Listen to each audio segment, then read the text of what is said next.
एक कुठली तरी क्लिप दाखवली 2014-15 मध्ये लोकसभेमध्ये काही शिवसेनेचे खासदार उभे होते सभागृहाच्या बाहेर आणि त्या दिवशी जयंती होती अहिल्यादेवी होळकरची. त्याला अभिवादन करण्यासाठी लोक उभी होती आणि काही लोकांनी असा प्रचार केला की सगळे खासदार धनगर आरक्षणासाठी आदिवासींच्या विरोधात फिरवलं सगळीकडे. पण मी तुमच्या बरोबर आपण राहू 20 वर्ष तुमच्या बरोबर मी राहिलं घराघरामध्ये मी पोहोचलोय गावागावात मी पोहोचलोय. मला माहितीये माझ्या आदिवासीच्या समस्या समजून घेण्यासाठी मी काय काय केलं. मला आठवतंय शेड्यूल 5 प्रधानमंत्री ग्राम सडक योजनेची ज्या वेळेला होती सर्वसामान्य लोकांसाठी ती योजना बंद झाली. माझा मतदारसंघ ग्रामीण भागात असल्यामुळे इथं पीएम देशवाईची सडकेची कामं व्हायला पाहिजे त्यासाठी मी पुढाकार घेतला आणि तपास केला की काय करता येईल. मग आदिवासी विभागामध्ये गेलो. त्यांनी आम्हाला सांगितलं की शेड्यूल 5 मधली जी गावं आहेत त्या गावांमध्ये कुठलीही अट नाही. तुम्ही जेवढी कामं सुचवाल तेवढी प्रधानमंत्री ग्राम सडक योजनेमधून मंजूर होती. आणि मला आठवते आंबेगावमध्ये 8-10 सडकेची कामं करून घेतली. जुन्नर तालुक्यातून 14 सडकेची कामं घेतली मोठी मोठी. या दोन्ही गावांमध्ये त्या प्रकारची कामं केली आणि हे फक्त मला महाराष्ट्रामध्ये मला नाही वाटत त्यावेळेला शेड्यूल 5 मध्ये 3 दिवसाची कामं कोणी केली मी एकट्याने केली. मला गेले 5 वर्ष तरी मी खासदार नव्हतो तर मी तुमच्या मदत तुमच्या अडचणी समजून घेण्याचा प्रयत्न केला. मी 4,500-5,000 मतांनी पिछाडीवर होतो आपल्या या गटात. ह्या वेळेला माझी खात्री कमीत कमी 10,000 वर्ष पडेल पुढे असले पाहिजे. तुमची आपली जबाबदारी आहे. आणि नाहीतर विरोधकांना इथून मतदान केलं तर डॉक्टर रामभाऊ कोलेला मतदान झालं. कोलेने काय केलं आपल्यासाठी म्हणजे लोकांनी थोडा विचार केला पाहिजे. मी सांगतो त्यांनी जुन्नर तालुक्यातले एक आदिवासी गाव कोपर मांडव दत्तक घेतलं होतं. त्या गावामध्ये मी अनेक कामं केली. गेल्या 5 वर्षापासून मी त्यांना टँकर पुरवतो पाण्याचा त्या गावामध्ये.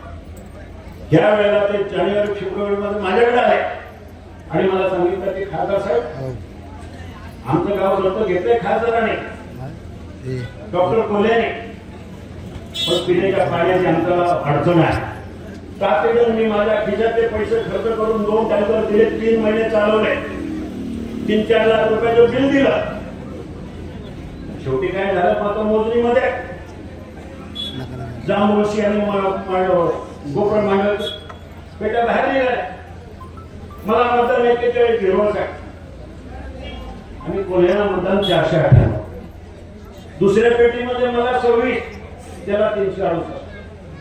असं उडू नका ठीक आहे मला माझा पराभव झाला मला मान्य आहे. पण शेवटी कुठेतरी विचार करा की आपल्यासाठी कोण काम करतंय काय करायला पाहिजे हे सगळं आपण सगळ्यांनी मनापासून विचार करा की येतील आता सांगतोय अजूनही काही वर्षाने येणार आहे. त्यांना हा प्रश्न विचारा. माझ्यापेक्षा डॉक्टर अमोल कोल्हे सुप्रियाताई सुळे यांनी धनगर समाजासाठी आरक्षणासाठी किती मोठा आवाज उठवलेला माझ्याकडे बातम्या क्लिप आहे. मला कोणावर टीका करायची नाहीये पण आपण सारासार विचार करा. काही प्रश्न सुभाष सांगितलं मग ज्या वेळेला आपलं हिरड्याचं नुकसान झालं भरपाई मिळण्यासाठी जवळजवळ आपल्याला 3 वर्ष लागले. आता या फेब्रुवारी महिन्यामध्ये मी वळसे पाटील देवेंद्रजी फडणवीस अजितदादा पवार आणि मुख्यमंत्री आम्ही 5 जण जुन्नरला येण्यासाठी राजभवनातून हेलिकॉप्टरमध्ये आलो. त्यावेळेला हेलिकॉप्टरची वाट पाहताना आम्ही सांगितलं दोघंही आम्ही होतो. दोघांनी अजितदादा असतील देवेंद्र फडणवीस असतील त्यांच्या कानावर हा विषय गांभीर्याने घातला की कुठल्याही परिस्थितीमध्ये या आदिवासी बांधवांची नुकसान भरपाई मिळाली पाहिजे. त्याच्यानंतर शिवनेरीला गेल्यावर सुद्धा भाषणामध्ये तिथं उल्लेख झाला आणि त्याच्यानंतर 8 दिवसांना 15 कोटी रुपये मिळाले. आता बाकी धरणारे म्हणतात 30 वर्षापासून मी पाहिलं.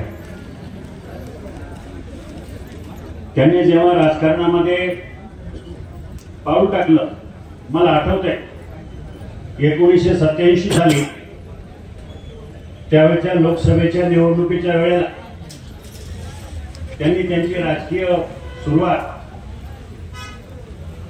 स्वर्गीय रामकृष्ण मोरे जे त्यावेळेचे खासदार होते त्यांच्या 87 सालच्या निवडणुकीच्या प्रचाराच्या निमित्ताने 89 मला वाटतं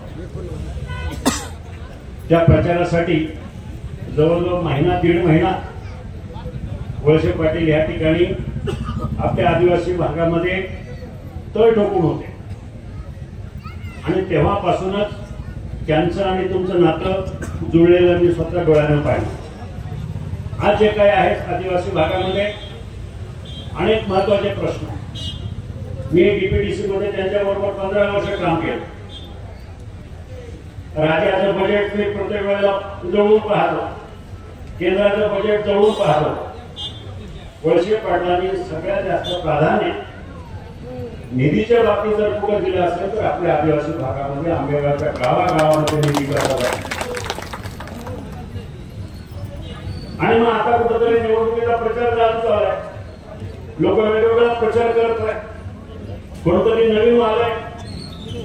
पण आपल्या आयुष्याची घडून कुणाला देऊ नका, कारण आपली 5 वर्ष पुढची 5 वर्ष वळसे पाटलांच्या हातात देऊन आपल्या भागाचा परिपूर्ण विकास आणि विकास तर झालेलाच आहे. पण सगळ्यात महत्वाचं म्हणजे आपल्या भागाला पाणी मिळण्यासाठी त्यांनी गेल्या महिन्यापूर्वी 1.5 महिन्यापूर्वी त्यांच्या फॉर्म भरण्याच्या सभेमध्ये सांगितलं. आतापर्यंत ठीक आहे, इंजिनिअरिंग कॉलेज आलं, सगळ्या गोष्टी झाल्या, आरोग्य विभागाच्या माध्यमातून कामं झाली. पण आता येणाऱ्या 5 वर्षांमध्ये जे काम करायचे त्यांना ते फक्त आणि फक्त पाण्याचं नियोजन आधी आपल्या भागापासून तर खालीपर्यंत, म्हणजे नुसतं आपल्याकडे पाण्याचा प्रश्न नाहीये, सातवा पठारचा पाण्याचा प्रश्न आहे, लोणी दामणीचा म्हासाकांत पाणी योजना आहे, शिरूर तालुक्याच्या बायागावच्या पाण्याचा प्रश्न आहे. ही सगळे प्रश्न सोडवण्यासाठी त्यांना पूर्ण 5 वर्ष आपल्याला द्यायची फक्त एका कामासाठी. हे सगळं करत असताना मला आपल्याला आवडून सांगावं असं वाटतं. आज आपले बरीचशी गावं पेसामध्ये जेव्हा साहेब मला अभिमानानं सांगावं असं वाटतं. मी केंद्रामध्ये 15 वर्ष खासदार असताना ग्रामविकासच्या स्टँडिंग कमिटीवर सुद्धा 5 वर्ष काम केलं.